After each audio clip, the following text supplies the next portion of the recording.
Ford's Formula One fail. It's old news now that Ford will become Red Bull's new engine supplier in the near future. The house that Henry Ford built has brilliant Formula One pedigree as well, supplying legends like Michael Schumacher with title-winning engine power, and being the all-time third most successful engine manufacturer in Formula One history, only behind Ferrari and Mercedes. But do you know of the time Ford had their own Formula One team? From the year 2000 to 2004, Ford entered the sport as Jaguar Racing Formula One team, sporting one of the most awesome liveries, but one of the saddest excuses for a car in the sport's history. They competed in 85 races. Drivers like Eddie Irvine, Pedro de la Rosa and Mark Webber raced for them, but they were ultimately extremely unsuccessful, not even employing racing gems like Bobby Rahal, Niki Lauda or Günther Steiner could save or redeem this team. In 85 races, with backing from one of the biggest car manufacturers in the universe, sounds better than just the world, doesn't it? They managed 0 drivers' titles, 0 constructors' titles, 0 victories, 0 second places, 2 third places, and a total of 49 points. It has to be mentioned it was a bit more difficult to get points back then. By all and any measures, not quite total Wolf or Christian Horner levels of success now, was it? So what went wrong?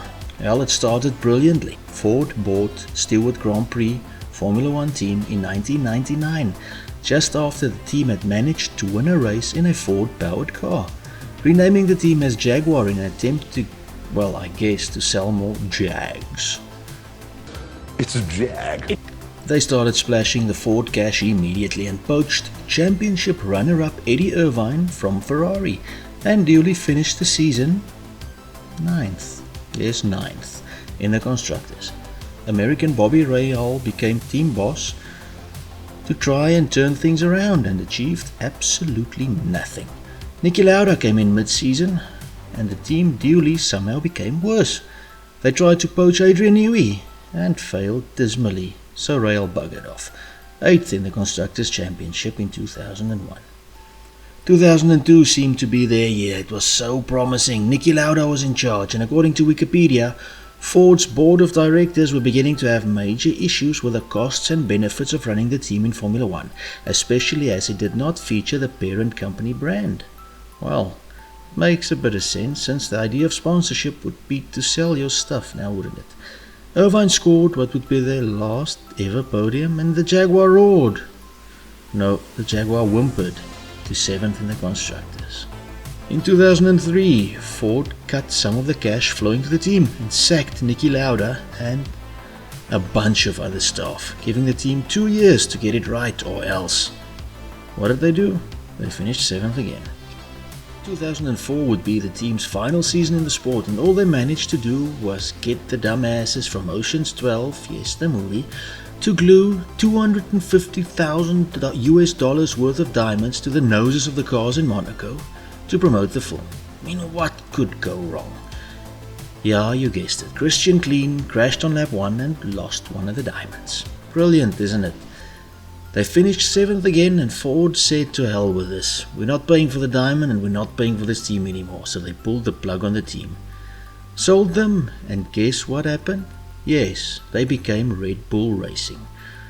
Dieter Mateschitz bought the team, became Red Bull, so now it's kind of full circle, isn't it?